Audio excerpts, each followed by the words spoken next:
Good morning, my people. My name is Inmer, and today I'll be walking you through the process of doing a carpet repair.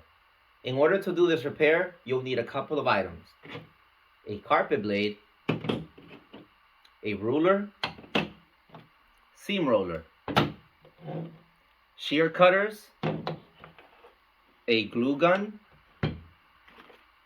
and some seam tape.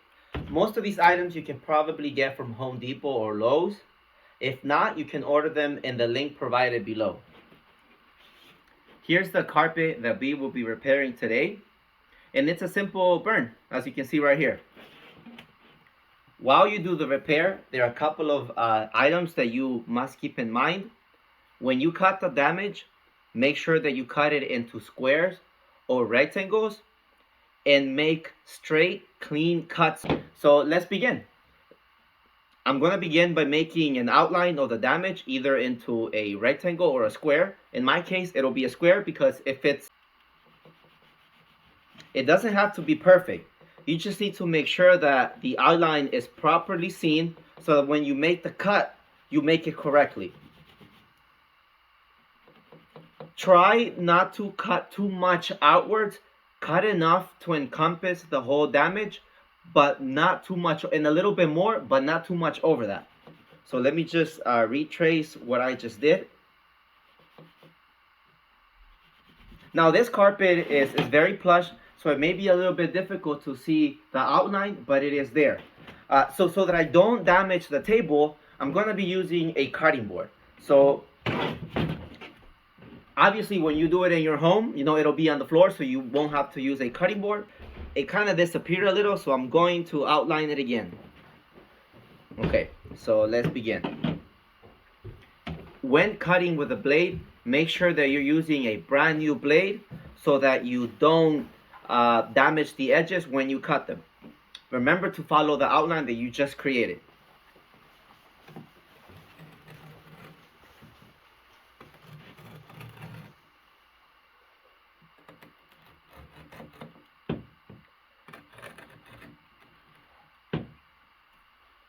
Here we go. And this is the damaged part. Pay attention to the edges. You have to make clean, straight lines. Now, it's not a perfect square, but, it'll do. It'll do.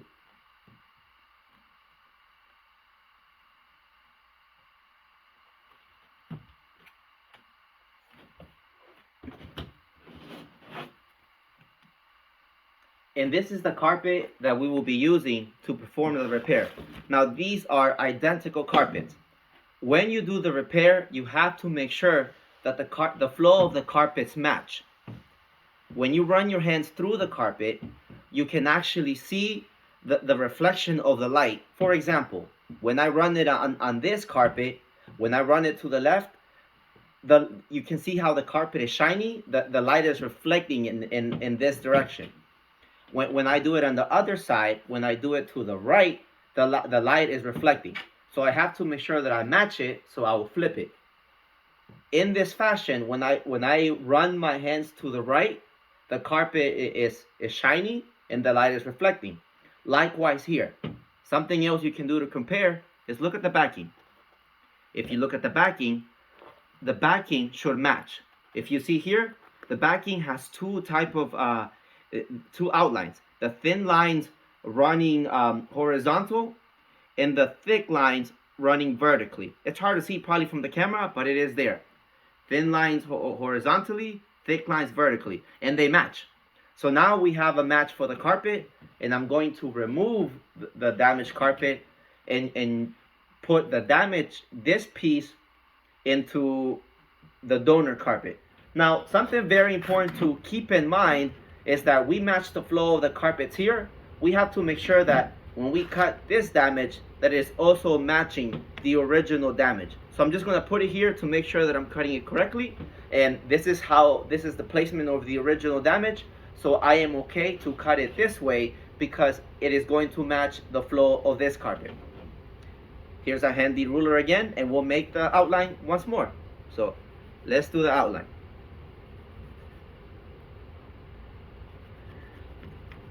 Now that we're cutting the carpet, following the second outline, it is very important that we cut outwards. What I mean by that is, so I'll make the first cut. I'll follow the line. I'll make the second cut. I'll follow the line. Now, here's the outline. I can barely see it. Here's the outline. I can barely see it as well. I'm going to cut outwards of the outline that I made. I can always make a carpet shorter, but I can never make it longer. So I want to make sure that the piece that I'm going to use for the repair is longer, so that I can make adjustments later and make it smaller if I need to. So here's the outline. You can barely see it. Now, if you get it wrong, that is okay. Just make sure you cut outwards so the repair, so that the piece is bigger. Okay. I see the outline here, so I'm gonna cut it a little bit more.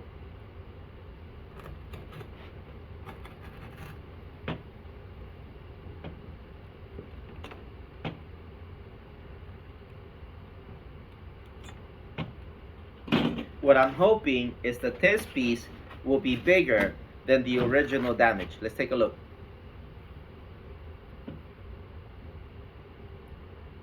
Obviously, this piece is significantly bigger, which is okay. This is where the shear cutter comes into play. I'm going to trim this carpet so that the donor patch fits almost perfectly into the piece that we cut originally. So let me get to it.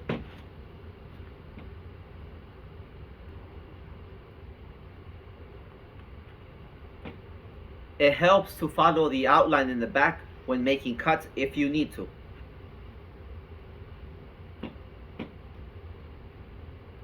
A good technique is to cut little by little.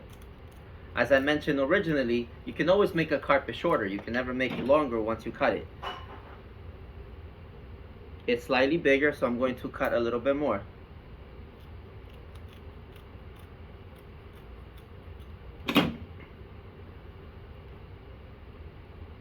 I'm almost there. I have to cut just a little bit more.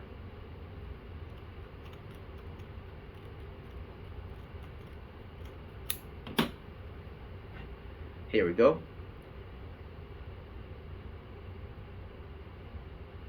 It's bulging a little bit here, which I may need to trim in a little bit, but I want to see how I can fit the rest before I make those final adjustments. So I'm going to continue with the other edge. It's a little bit longer, so I'm going to trim it a little bit. I need to make sure not to cut too much. There we go. There we go.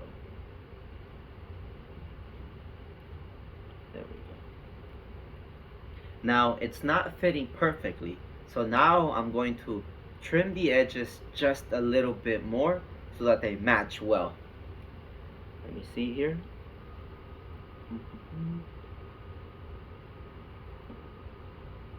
It is protruding a little bit from this side, so I'm going to cut a little bit further here.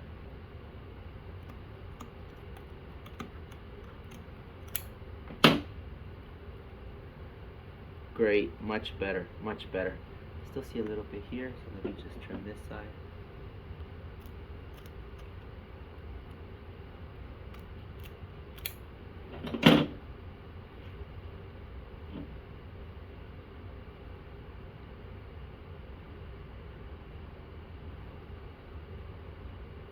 Okay, perfect.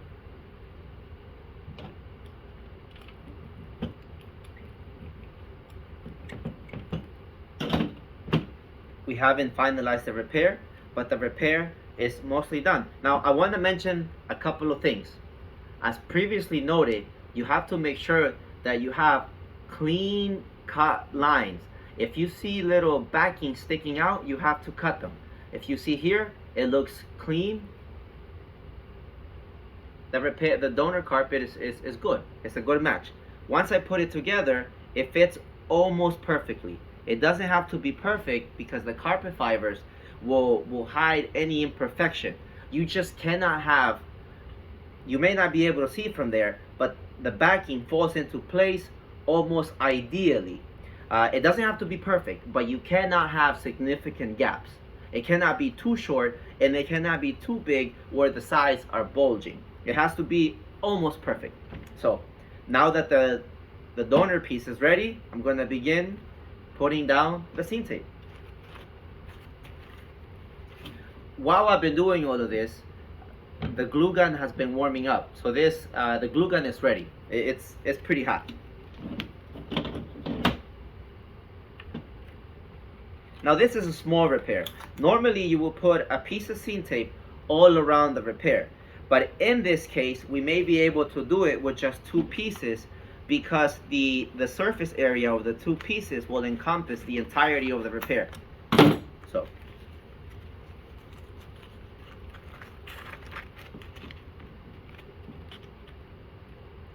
when you're working at home, it is possible to potentially either staple the sides or nail the sides to keep the seam tape in place. In my case, I'm not going to do any of that because it's a fairly straightforward small repair, so I'm confident it won't move too much. Okay, so I am ready for the repair.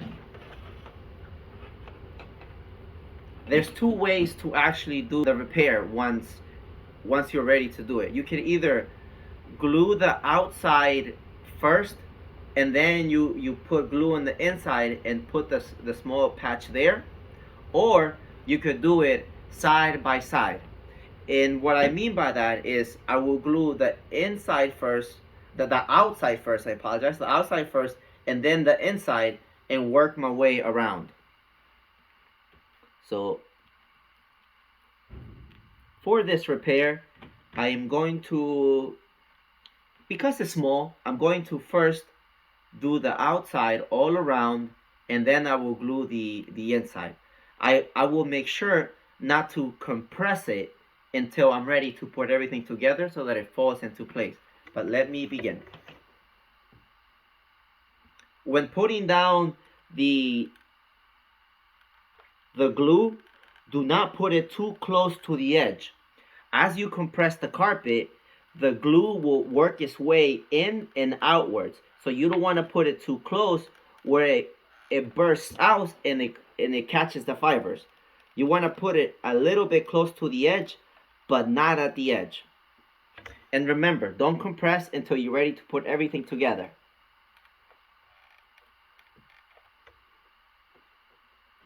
And then I will follow the outline of the repair, close to the edge, but not at the edge. I'm going to do a line through the middle to make sure that the whole carpet gets adhesive. And finally, I'm going to slowly work the donor carpet into the hole that we have created. And yet again, I'm not going to compress yet until I feel comfortable with the entirety of the repair. Lifting up the edges, that make sure that the fibers do not fall under. The fibers must lock in place almost like this. So make sure that no fiber falls under. Catch as much as you can. I am happy with how this is now. And I will go ahead. And now we compress.